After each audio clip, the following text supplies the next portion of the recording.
I have an apartment on the Upper West Side of New York City. I grew up on Long Island. I've spent most of my life on Long Island. And yet for me to sell on Long Island, I can't search a local MLS there because I'm not part of a local board. So the nonprofit is the trade association, and there'll be for-profit ventures, which will include a national listing service and an education and multimedia platform, which we're also looking to build. You know, crazy sleep schedule where it's like you sleep in 4 half-hour chunks, equally spaced throughout a 24-hour period. We're getting our clocks cleaned around the country when it comes to policy in city councils and state houses. This is Axiom Alpha, where we talk about building and investing in businesses with unfair competitive advantages. Welcome to the show, Jason. I've been really looking forward to this because, firstly, you're trying to change the entire way that property listings are marketed in the US through the NLS. And secondly, I just admire your cojones. Essentially, you and Mauricio Umansky, who is a celebrity real estate agent that's been on a bunch of reality TV shows like Dancing with the Stars and Buying Beverly Hills, you guys teamed up to create a national trade association for real estate agents. So basically like the American Medical Association, but for real estate agents instead of doctors. Except you're competing against a huge multi-billion-dollar existing trade organization, right, which is NAR for real estate agents. Now, I know for Mauricio, he's been involved in a lawsuit with NAR over allegations of anti-competitive policies governing how MLS data is used. That's been going on for years. But what about you? I'm curious, what's your stake in this race? Well, first of all, thanks for having me on. It's awesome to be on this podcast. I really wanted to do this one, so I appreciate you having me on. I actually wouldn't say that was his position. I mean, he's really looking to better the industry with the trade association. We feel that it's a market. There's a hole in the market right now. We're trying to offer something new and different to agents, and I think spending zero on customer acquisition and seeing the enthusiasm that we've had over the last 2 weeks, it shows you there's a hunger out there for something different. So we formed the American Real Estate Association with the idea that more isn't better, but better is better. You know, we've been churning out, for a generation now, just more and more and more agents. And as a result, what's happened to our industry is that, well, there's a lot of them. And the average agent today does less deals than the average agent did in 1975, which feels weird. 1975, the average agent did 12 deals a year before email, cell phones, social media, all the efficiency tools we have today. The average agent today does about 7.8 deals a year. And it's because there's so many of them. And I think we have to get off this treadmill of more. We believe better, better, better. And we want to elevate the industry. And look, we're not, if we can coexist with NAR, we have no problem, doing that. I think competition's good for the industry, and if we make them better and they thrive as a result, amazing, great outcome. We don't think that they need to fail for us to succeed, and we're certainly not rooting against them in any way. But there is a hunger in the market for something different. And we wanted to provide that to the brokerage community. And as we traveled the country, and over the last, 10 days or so, I've been all over. Agents are frustrated with the way things are, and they're looking for something different. And I think at our association, I think they'll find that. And I think that's why there's just a lot of natural enthusiasm and excitement around it. And to your question, I'm excited about building something new and about helping to shape what I think will be the future direction of the industry. Gotcha. So a very social-oriented goal, basically. Yeah. What is the structure of? So the organization you started is called AREA. AREA stands for American Real Estate Association. Yeah, no acronym. It's just, everyone's using that, but just the American Real Estate Association is its name. Yeah. Gotcha. So most trade organizations are structured as nonprofits. I know the New York Times article that broke the news of your launch said you were trying to raise $50 to $100 million from investors. Are you guys a nonprofit, or are you a for-profit company? So the investment is outside of the nonprofit. So the nonprofit is the trade association, and there'll be for-profit ventures, which will include a national listing service, and an education and multimedia platform, which we're also looking to build. So that's where the fundraising goes into. The trade association relies on generally member dues and subscription and other ancillary services for its for it to operate. But you don't take in investor money into a trade association, because obviously as a nonprofit, what goes in does not come out. Gotcha. So that's an interesting structure. So trade organization, nonprofit, then has a partially owned, basically subsidiary, which is the NLS, and maybe another one that's education related. Yeah, I mean, well, the NLS is separate, but there are affiliations, and then there'll be other entities that are set up that will be for profit, and that's where we're getting a lot of enthusiasm from investors around the country. Gotcha.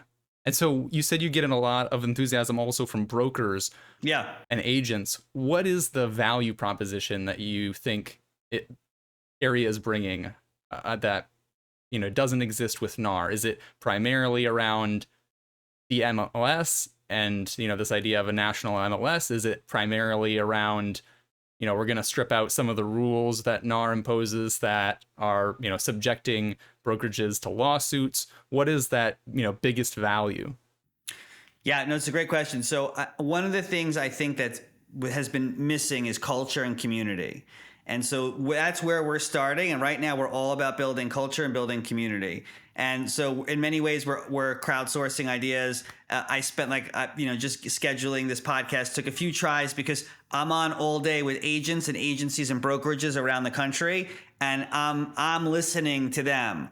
We're doing a listening tour later this spring. We're going to be going around and hosting events and doing these sort of virtual events as we gather information from around the country. So building an inclusive community where everyone is heard and listened to is really important to Mauricio and I. That's sort of first foundationally. And then specifically when we get into the sort of the nuts and bolts of a trade association, one thing we want to do while we're a national trade association is act locally. For example, we're getting our clocks cleaned around the country when it comes to policy in city councils and state houses. Just pick a city: Los Angeles with ULA, New York State and Albany with the 2019 rent laws. I'm sick and tired of losing. Our industry is so important, not just for our agents, but also for the consumer. And there's been a lot of legislation passed which has been harmful for our industry at the local and state levels. And one of the reasons why we're building grassroots coalitions around the country is to activate local bases when there is something that we need to advocate and lobby on, and that's important to the industry. And we're building this around our followers. We have a lot of the real estate influencers have signed up with us, and we'll be rolling those names out in the coming weeks and months. But the idea is to build a powerful force that affects change in our industry for the better. And I think if we can prove ourselves at the local and state level, we're going to be making a difference in agents' lives right away. We're going to build this culture. And then I want to talk about education, because I believe that if you do not feel that it's important for the industry to be elevated and yourself to be elevated, we are probably not the organization for you. And that's totally cool. I'm saying we're not for everyone, but for agents that really take that seriously, that it's not lip service for, I think we're going to have something really exciting to offer. The mixture of whether it's conferences, online forums, events, what the front and center being this idea of elevating the industry. And I think when you sort of put all this together, you get something different in the market for the agent community. And a lot of them are willing to give us a shot, quite frankly, and that's awesome. Okay, so there's a lot of things I want to dig into there. First up, local lobbying. It sounds like you're saying we're going to focus on essentially going after these bad laws that are being passed at the city and state level.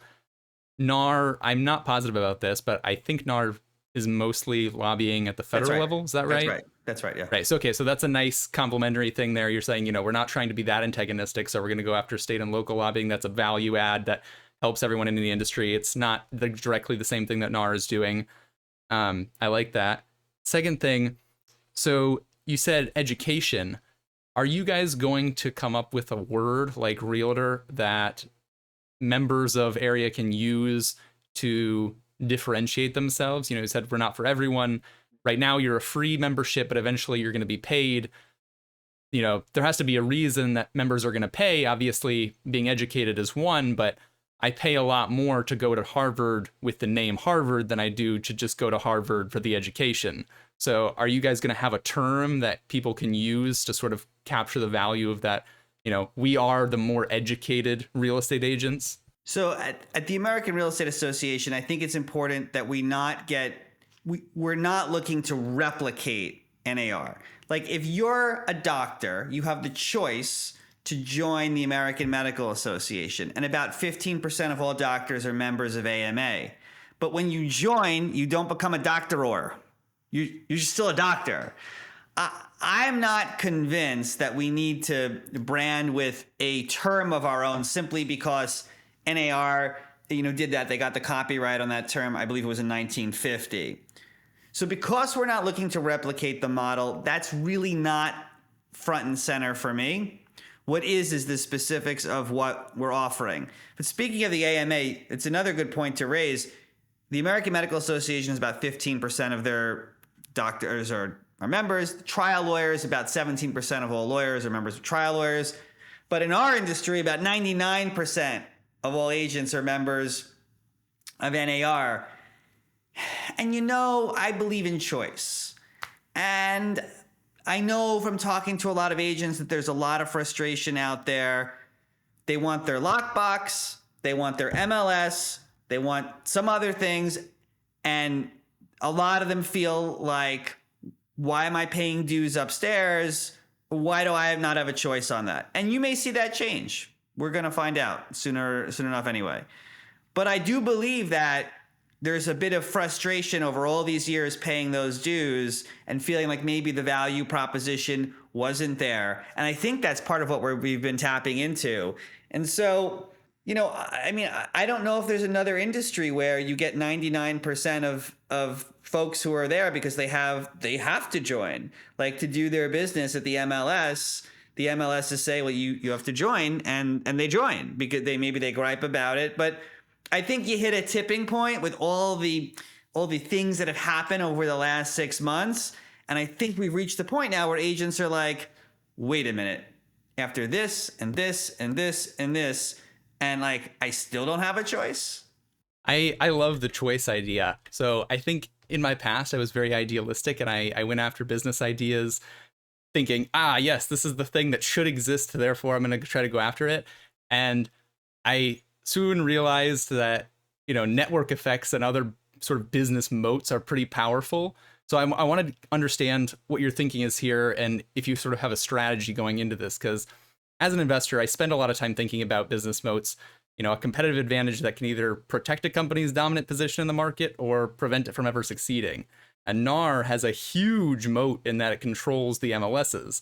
Like you said, people have to join to do business. I have to join to be able to see all the information that's on the MLS, to be able to list my listings on the MLS, right? If I want to be on the front page of Zillow, I have to list it in the MLS. The primary reason that any real estate agent pays to be a member of NAR is basically just to access the MLS. And then MLS listings in turn get to be displayed on Zillow. And as we saw with the Rex versus Zillow lawsuit last year, listings that don't come from the MLS don't get to be on the front page. And that's by design. NAR forces Zillow, Redfin, and every other broker portal to not commingle listings from an MLS with listings that are not from an MLS. And so I'm curious, that means listings posted to areas, or, American Real Estate Association's version of the MLS, which is called the NLS, N like Nancy, instead of M like Mom, will be seeing less than half as many people as the MLS listings on Zillow and Redfin and other broker portals because of the market share that those broker portals have. And so that means that the only incentives for agents to post listings on the NLS would be if you could grow the public NLS portal big enough to directly compete with Zillow and Realtor.com and Homes.com. And that's sort of the chicken or egg problem, right? Like, how are you going to get people to pay to join. Yeah, no, we're not. I mean, we're not looking to. Well, that would be like boiling the Pacific Ocean. I mean, I think we have a big enough plate here as it is. So we're not looking to compete with the public-facing portals, although the public could conceivably get access. We're really talking about the brokerage community and accessing a database that has listings outside of your local MLS. Look, it's 2024. I mean, how many MLSs do I have to join just in the state of Florida where I'm licensed? Like, or even in the state of New York where I'm also licensed. I have an apartment on the Upper West Side of New York City. I grew up on Long Island. I've spent most of my life on Long Island. And yet for me to sell on Long Island, I can't search a local MLS there because I'm not part of a local board, I'm licensed by the state of New York. Okay. I don't understand it. To me, it's a restraint of trade that I can't easily access MLS data outside of New York City. I'm licensed by the state. I'm not licensed by a local board. I pay dues. I think the way agents work today, which is more flexible, more transient agent, everyone's moving around, that they should have access to the data in the states where they're licensed. The states are the regulatory body. The states are the statutory body. Not some private organization. And so I think we're better off as agents when we have access to data and don't have to double, triple, quadruple. I know a guy who pays 6 MLSs. I met him last week. He says he pays 6 MLSs because he's licensed in different places and he wants to transact in different places. And I think it's better for the agent community if they pay one fee and they can search in the MLS of the state that they're licensed in. I think that changes the industry overnight. And it shocks me that we're in 2024 and we're still in this hyper local decentralized model of data that requires me to double, triple, quadruple, like keep paying and paying needlessly. I think it's backwards, and I think we're really want to try to push that forward. Gotcha. So would you say that the value proposition then to an agent or broker is basically, hey, if you have opportunities to get a listing that's outside your, the area of your MLS, you could try to buy a bunch of MLS memberships around you, but it'll be cheaper if you just have, your home MLS and then you're also a member of the NLS, and anything outside your home MLS, you can just list on the NLS. Is that the idea? Well, yeah, absolutely. I mean, that's one great point. And look at it the other way with buyers. So let's say I have a buyer and I want to New York. Look at my New York example, and I want to look in Long Island where I was born and raised. Okay, well, I can't access the MLS. So what do as a broker? It pushes me to the aggregators. Like, you're pushing me to exactly the folks that you don't want me to be reliant on because they already dominate so much of the industry because we were so far behind on our tech or in the earlier days. So to me, it's just helping the aggregator. Why am I helping the aggregators? I can't get my head around it. So I think on both sides of the buyer and seller coin, there's just huge advantages for the industry if we take ownership of our data and start to use it in a more modern way. Yeah, I guess I see the value proposition on both sides, but for the listing side, there's no I don't have to give up anything, right? On the buyer side, if I have a buyer client who wants to look in this area that I don't have MLS membership, the NLS may have a few listings, but the MLS is probably going to have a lot of listings also that I don't necessarily see in the NLS, at least until you guys get, big enough. But you have to get over the hump originally. Well, all things in time. We have a plan for that. But all things in time. What's the plan? We'll see. You'll stay tuned. But we're talking. We have a bunch of different scenarios that we're exploring so we can have ways to get robust data onto the platform. Interesting. Like a possible MLS partnership.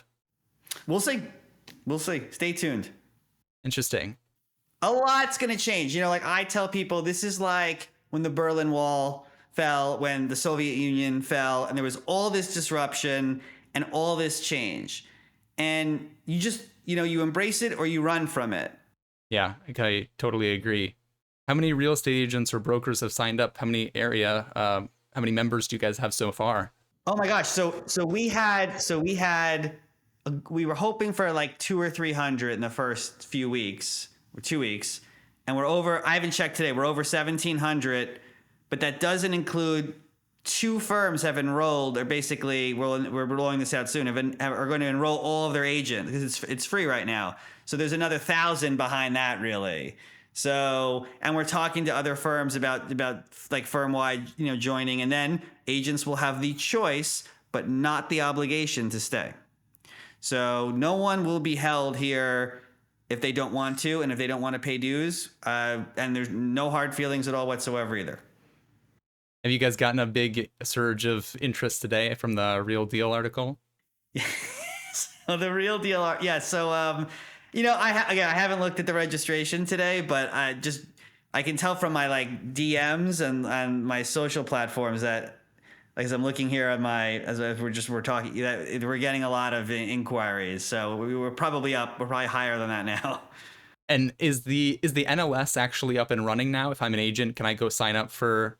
Yeah, I mean, it's early days for that. So we have a great Chris Dyson. There's a great team, that runs that, and that's sort of being built. That will be like that's a scalable product that's gonna be really awesome in time. It's great now, but like it's gonna be. I'm really excited for what can happen there.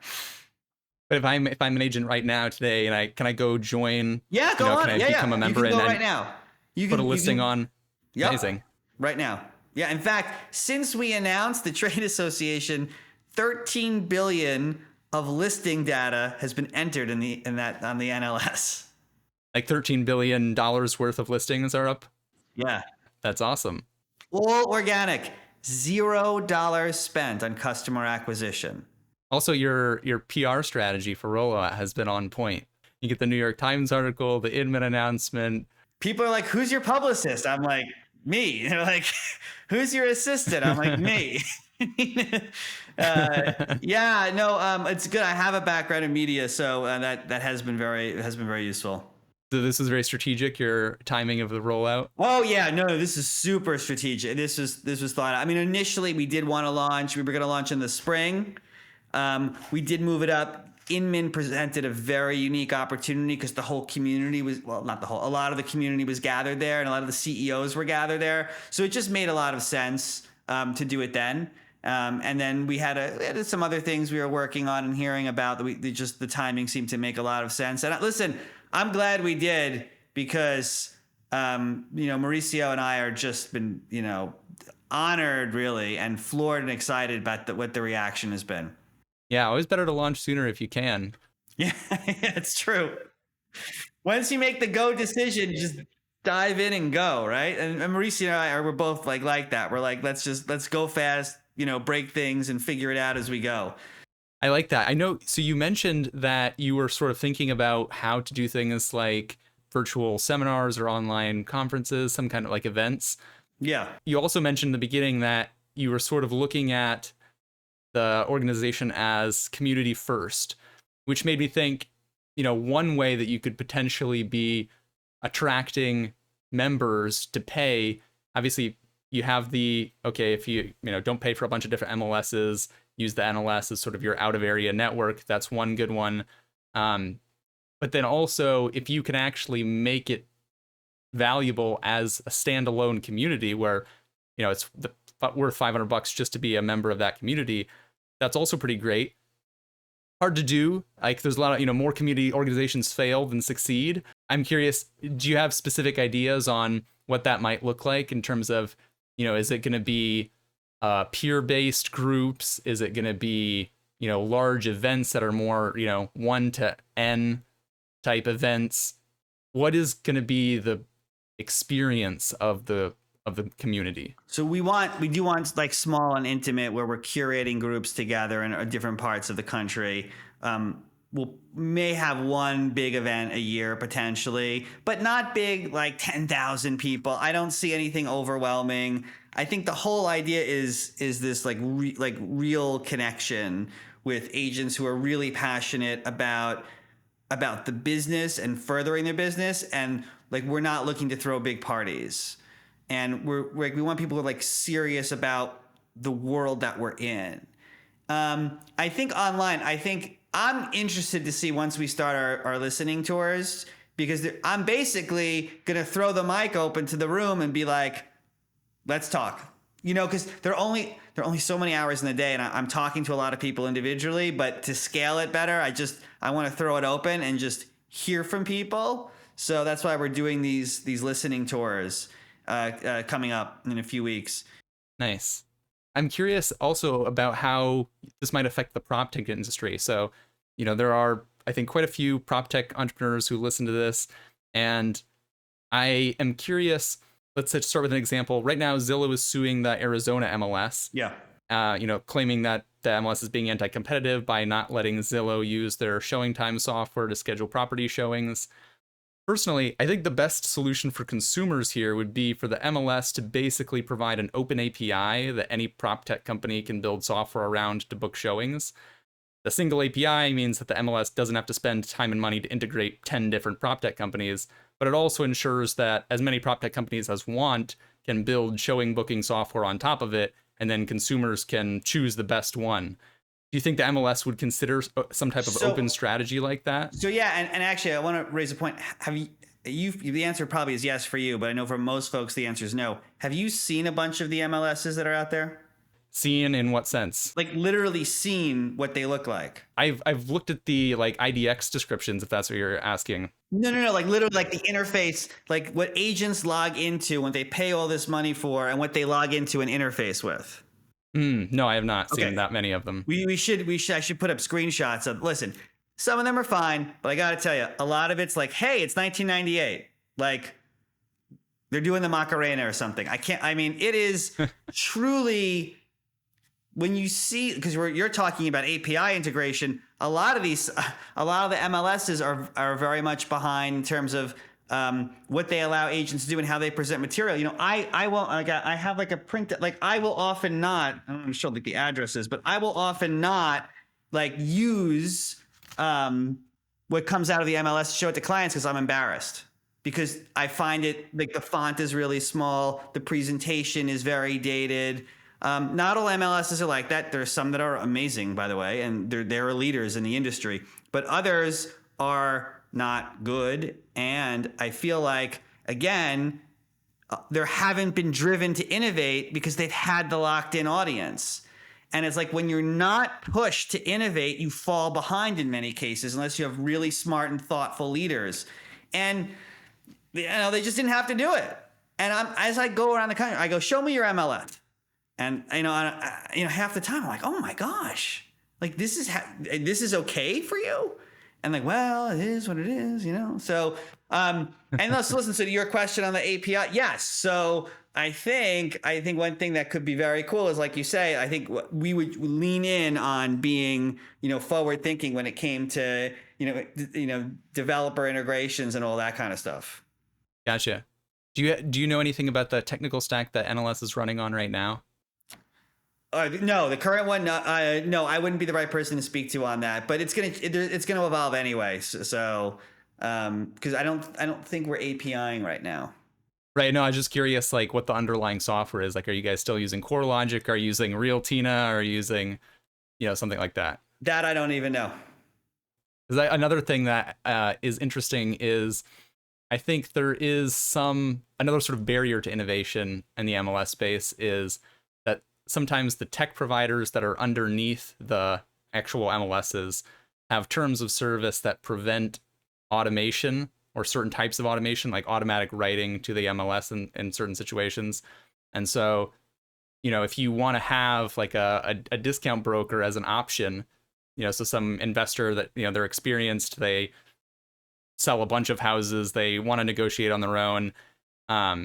If they can, use a discount broker that writes directly to the MLS, then that seems like a valuable option. But you can't do it a lot of the time because, the terms of service of the underlying technology provider that the MLS is built on bans automation. Yeah. I can see that. And by the way, this is the problem when you have 800, 600, 700, 800 MLSs. And a lot of them are independent, and they, it becomes very difficult to write software when you're dealing with so many different systems. Like, I just feel like the whole industry has been stifled. And at the end of the day, it hurts us and it hurts the consumer. And I don't know. I just feel like if I had come to you a year ago and said, hey, have me on your show because I want to start a new trade association and change the industry entirely, you'd be like, who's this freaking crazy dude? Like, you wouldn't have me on. But here we are, and like everything's different now. Yeah, it's a big undertaking. I mean, a trade organization is a huge deal, especially where, for like, I don't think I'm that ambitious. Like, I'm pretty ambitious, but I think I would go for an easier problem. I'd be like, all right, what's an industry that doesn't have an existing trade organization? I'll go try to create an organization for them. The biggest one in the country, like the biggest one in the country. You had to pick this one, right? Like, great. Have you thought about policies that might change with the NLS versus MLS? So, obviously there's all the wave of commission lawsuits going on right now. Yeah, no clear Do you think cooperation. the NLS will, do you think you'll do away with or modify the clear cooperation policy? Listen, we're built for the future. We can argue all day, and certainly I can, what went down in the courtroom and what is coming from DOJ. We just have to understand, like, the world has changed. Our world has changed, and we're going to change with it. We're going to arm agents with information. We're going to help support them. We think that those who prove their value proposition are A-OK, and those who can't will not make it, and they won't be around in 2 years from now. But the idea is to build forward and say, okay, the old ways have changed. It is what it is. Like, I don't believe in fighting City Hall. And let's adapt. Like, adapt or die. Like, we're going to adapt. The industry is going to be okay. But the agents who adapt with it will be better than okay, because I think we're going to see lower agents. So if we see lesser agents, you have the ability to rise your transaction count a year. So net for the good agents, this will be better. And that means we're elevating the industry if we're doing that, and the other folks are going away. So there's a lot of positives that could come out of this too. For not for everyone, but for a good amount of the hardworking agents, I think they're going to be in really good shape. And our job is to help further that. Yeah, I agree. So no clear cooperation policy. So if I currently go and list something on the NLS, yeah, I think that's the right move. Plus, just keeps your organization clear of the liability of the lawsuits. I know it makes me sound really good to say that, but I mean, let's be honest. Like, would I say anything else? I mean, yeah, exactly. Are there any other policies that you're looking at? Either you look at how, the Zillow lawsuit, or you look at some of the copycat lawsuits. Are there any other policies that you're like, we probably should not carry this over?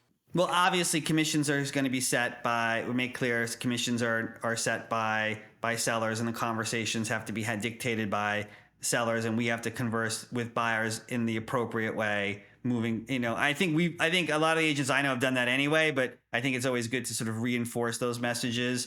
What I would say is, I think also what could be really interesting is like approaching advocacy. I talked about how we think locally. I just want to talk for a second about nationally, because I think one thing that gets lost in our conversations today is how hard it is for people to buy a home today. And I think we take that for granted, particularly for first-time buyers. I believe we need a Marshall Plan for affordable housing in the United States and for workforce housing in the United States. And I believe if you think about the lifetime value of a customer, okay, the price point may be lower than when an agent typically works in, maybe, but that's a lifetime customer you can potentially develop. That person will know people for referrals. It's good for our business. But too many folks can't afford to enter the housing market today. And that is a very serious problem. And it arrests the growth of our industry because it pushes down the transaction count, and it pushes up the people who are renting. And it's less people that are paying their own mortgage and more people who are paying the landlord's mortgage. And so we're trying to help folks get into homes that they can afford, they qualify for. This isn't like 2006, 7, 8. But how do you alleviate this? And it's not just build. It's how do you build smartly? How do you build sustainably? It's good for the environment. How do you build that helps the health and wellness of the occupant? We spend 90% of our time indoors, and we know that if through preventative measures and healthy living, we can reduce bad health outcomes in the future. So you want to think smartly about building en masse, not just let's just build everywhere we can. How do you build so you have proper infrastructure, so you're not just adding to traffic, so you're not just building housing. That also means you're building like retail. And some people talk about things like the 15-minute city, whether you agree or disagree with that, that's okay. We're just thinking about how do you add to communities without without sending everyone to drive an hour in either direction and congesting the roadways. And like there are all these interesting things you could do today with affordability and workforce housing. And the country will be better off for it, but we can't be afraid, as to sort of shy away from that. Maybe just because we're luxury brokers or we service more of the high end. I think we have to have a real candid conversation in this country about affordability and getting more people into homes. We have a massive shortage, and we have to solve that. Yeah, as you were talking, I was just thinking there should be a Section 8 like program, but for mortgages instead of just renting, because especially a lot of the areas that I've personally seen Section 8, properties and gone to look at them. I own one of them. Is they're in areas that are, not very nice areas, and so the cap rate's actually pretty high, and so you are actually cash flowing more than the cost of the mortgage. So essentially, that money that the government is just putting into the landlord's pocket, you could just redirect that and be like, we're going to help you with a mortgage payment. And that's the new program. That's a great idea. Yeah. Kind of surprising that doesn't exist. So, I mean, what we have like HDFC co-op programs. There are a few, but I do think that you're onto something there, and that we have to think about putting people into. But if you just took the Section 8, like a literally exactly the same program, right? It's basically just saying Section 8, you can take that voucher and you can apply it to a mortgage payment. Like we'll go to the lender and say, hey, lender, by the way, when you underwrite this credit risk, we're going to be paying this chunk of it, which, let's say it's 80%. Right. That suddenly significantly lowers the risk. It's literally like the same, from the government perspective, you're not taking on any additional load. It's just like you make it an option to use this for buying instead of renting. We may have to call this like the Ricky Jason housing program. Like this is it's a good, I mean, yes, that or something like that. I think makes tons of sense. And then you allow people to do things like build equity, build wealth, right? Then they can sell that for a certain profit down the road and not just move out of a home, but take that and maybe afford a college tuition or another investment, right? So there's like a virtuous cycle that home ownership can create, and I think it's in all of our interest to help further that along responsibly. I completely agree there. That would be an exciting thing. If you want to go and lobby for that, I'll be on board. I don't know, right? I'm writing that down right now. I mean, I think it's an interesting idea. It's a pretty huge project you've taken on here. I saw you tweeted. I think we're in the same time zone unless you're traveling. But you tweeted at 3:20 a.m. this morning. Have you just given up on sleep altogether? So I'm getting it in chunks. I try in chunks. But the problem is we're meeting with so many people in different time zones and some internationals too. So I've had to keep adjusting my clock some. But I do try to not do anything on social at like very early. So, maybe I just couldn't help sometimes you just can't help yourself.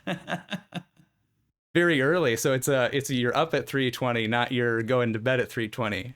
Yes, I was up at 3:20. You just got to go to that, crazy sleep schedule where it's like you sleep in 4 or 5 half-hour chunks, equally spaced throughout a 24-hour period. This is like the biohackers, and everyone who tries it says it's like miserable for a month, and then after that they get used to it. So I'm like, I've been tempted to try that before, but I'm like, man, that conversion time is going to be crazy. But if I could get away with it and only sleep 3 hours a day, that'd be great. And I don't drink coffee.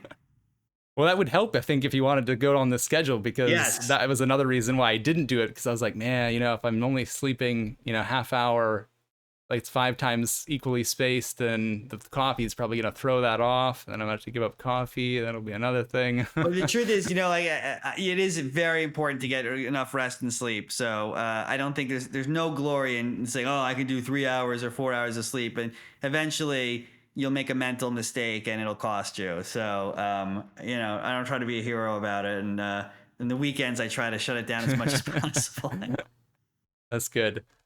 I'm also curious. So in the New York Times article, you said you were looking for an organizational headquarters. either in Florida or Texas, possibly.